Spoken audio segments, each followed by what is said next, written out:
Hello, here I am again. Today I will explain what caffeine has to do with panic attacks and anxiety attacks. Now first let me explain what happens during a panic attack. When you are having first the symptoms that you sense in your body, for instance you sense that you're a little bit nauseated or you're a little bit dizzy or your heart is pounding just a little bit too hard to be normal, at that moment you sense those symptoms and you get scared of them. Now I'm sure you know what the fight or flight response is. The fight or flight response is simple. You're walking in the jungle and you say, oh man, the jungle is pretty, look at those flowers, especially those there in orange and white, and my God, it's a tiger! And you see it's a tiger, and at the moment that you see that it's a tiger, you get some adrenaline through your body. It pumps just in an instant entirely to your body to prepare you to fight the tiger, which I suggest you don't try, or to flight, to run away from the tiger.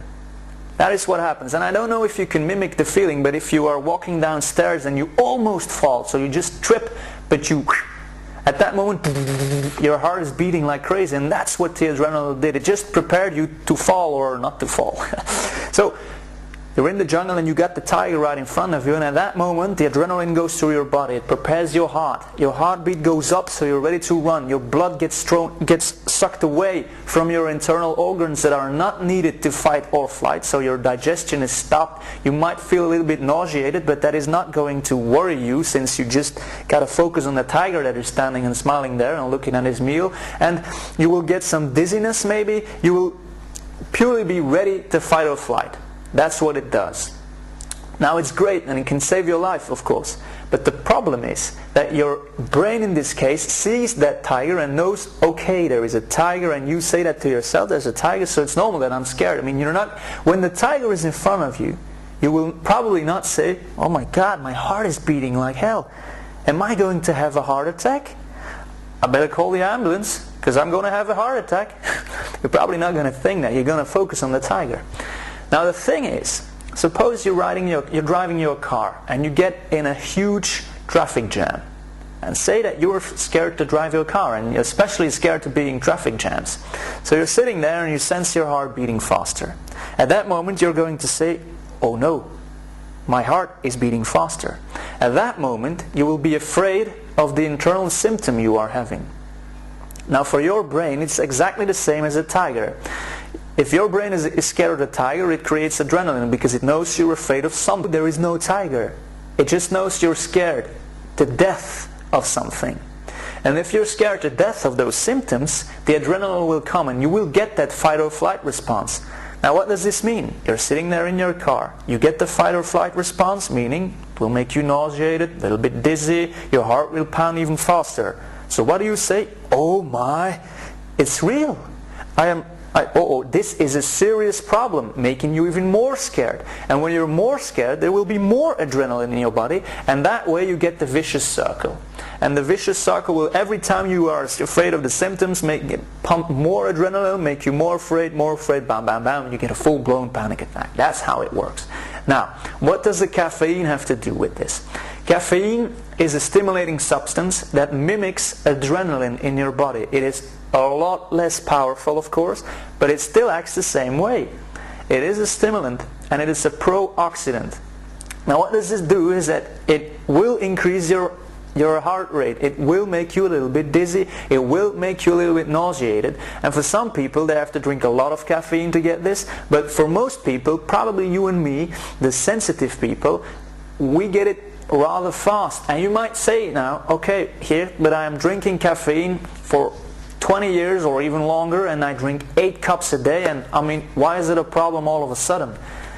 For some people they are resistant at first, and then all of a sudden they do get the panic attacks because of the caffeine, because it's simple. If you drink the caffeine you get all those symptoms, and then you have to be very, very strong not to start worrying about them. And if you worry about them, you start that vicious circle. So it's better to take away the root cause, the caffeine, so you simply don't get the symptoms at all. If I would drink 3 cups of caffeine, 3 cups of cappuccino right now, I would get all those symptoms. And because I have survived my panic attacks, and because I know how to deal with them, I can simply say, okay, it's normal here that you're feeling this, because it's simply because you drank those 3 cups of cappuccino, and that will already make my mind at ease and will stop further adrenaline in my body. But what happens if you have this and you are not really sure that it's because of the caffeine you just drank? You say, oh my God, I'm getting these symptoms here. Am I going to die? Is there something wrong with me? And because you think that, you get the real product, the adrenaline in your body, and you start that circle. So what I would suggest you do for the following weeks is just to trust me. Try to prove me wrong. Try to prove me wrong and stop the usage of caffeine. Don't stop all of a sudden, but slowly decrease, otherwise you will get some tension headaches, and if you do get them, they are normal, and they are just because you are stopping with a poison. And just follow my advice for 3 weeks and see what it does to your body. See what it does to your sleep at night. See what it does to your life in general. And if I'm wrong, you can start again. But all of the people that stop caffeine because they listen to me, they never commence again. And I know in the beginning it is very, very hard, because caffeine and tea, because tea contains tea, and it's the same as caffeine, so no caffeine and no tea. Some people say, what am I going to drink?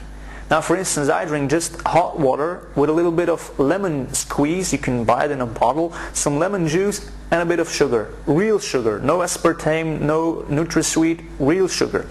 I'll just drink that. But the thing that's going to happen in the beginning is it's going to make you a little bit more tired, but you will sleep better at night. Because what you do right now is you don't sleep very well at night, do you? You don't sleep very well if you drink a lot of caffeine, and then in the morning you wake up tired. So what do? Hey, I gotta work today, so I'd better drink some caffeine. You drink some caffeine, and at 2 o'clock in the afternoon after your heavy meal, oh man, I'm tired again, I'll drink some caffeine. You won't sleep very well at night because the caffeine is still in your body. Even 1 small cup of coffee in the morning at 6 a.m. can make you sleep bad at night. Now if you do that, then of course the next day you will be tired again, and you're again in some sort of vicious circle. So you have to break 2 vicious circles today, and that is 1, stop with the caffeine, and 2, when you sense the symptoms for whatever reason, do not worry about them, and know that if you do worry, that you start a vicious circle. Now that was my lesson for the day. If you want more lessons, make sure that you subscribe to my free newsletter on attackyouranxiety.com. Enjoy, and talk to you soon. Bye bye.